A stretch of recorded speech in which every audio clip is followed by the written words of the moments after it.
আসসালামু আলাইকুম রহমতুল্লাহ। আমাদের ছাদ বাগানে আরও একজোড়া নতুন সদস্য নিয়ে চলে এসেছি। এই যেগুলো দেখতে পাচ্ছেন আমাদের ছোট ছোট বেইজিং হাঁসগুলো একটু বড় হয়েছে আলহামদুলিল্লাহ। আর এই যে দেখতে পাচ্ছেন এইগুলো হচ্ছে রাজহাঁসের বাচ্চা। এগুলোকে আম্মু এখন কিনে নিয়ে এসেছে, এখন এদেরকে ছেড়ে দিয়েছি। দেখি ওরা অন্যান্য হাঁসদেরকে দেখে ওদের কেমন রিয়াকশন হয় আর আমাদের হাঁসগুলোর কেমন রিয়াকশন হয় ওদেরকে দেখে। আমাদের বেজিং হাঁসগুলো অলরেডি ভয়ে এখান থেকে উঠে গেছে।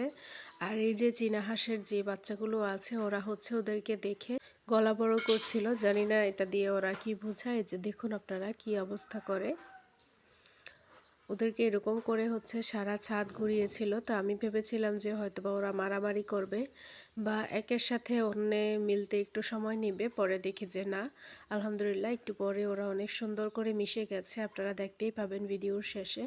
অল্প অল্প করে আমার ছাদে একটা খামার তৈরি হচ্ছে এবং আমার খামারে কি কি পশু পাখি আছে সেগুলি আপনাদের সাথে অন্য আরেক ভিডিওতে হচ্ছে শেয়ার করব।